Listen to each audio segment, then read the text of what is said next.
మామ ఒక్క నెలలో కోటీశ్వరుడు ఎలా అవ్వాలో చెప్తాను, రీల్ ఎండ్ వరకు చూడండి. ఈసారి వచ్చే మహాకుంభమేళాకి ఒక్క స్టాల్ రెంట్ 35 లక్షలు, అది కూడా 45 రోజులకే. ఎందుకంటే ఈ మహాకుంభమేళాలో దాదాపు 45 కోట్లకు పైగా జనం వస్తున్నారు.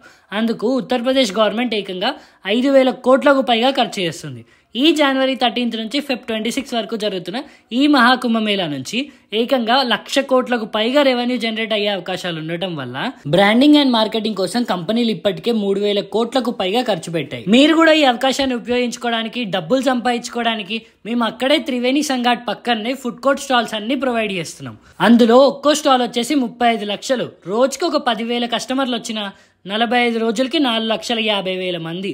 ప్రతి కస్టమర్ మీద 50 రూపాయలు మార్జిన్ వేసుకున్న 2,25,00,000 సంపాదించుకోవచ్చు. నేను చెప్పిన 10,000 కస్టమర్లు చాలా తక్కువ, ఎందుకంటే అక్కడ వస్తుంది 45 కోట్ల మంది. మన ఫుడ్ కోర్ట్ దగ్గరికి దాదాపు 45 లక్షల మంది వస్తారు డైలీ. 5 సంవత్సరాల క్రితం ఇలానే కుంభమేళాలో మ్యాగీ స్టాల్ పెట్టి ఒకడు 7 కోట్ల వరకు సంపాదించుకున్న రికార్డు ఉంది. సో ఇక్కడ స్టాల్ పెట్టి అతి తక్కువ రోజుల్లో కోటీశ్వరుడు అవుదాం అనుకున్న వాళ్ళు కింద కనిపిస్తున్న నెంబర్కి కాల్ చేయండి, పేజ్ని ఫాలో చేయండి మరిన్ని బిజినెస్ అండ్ లేటెస్ట్ అప్డేట్స్ కోసం.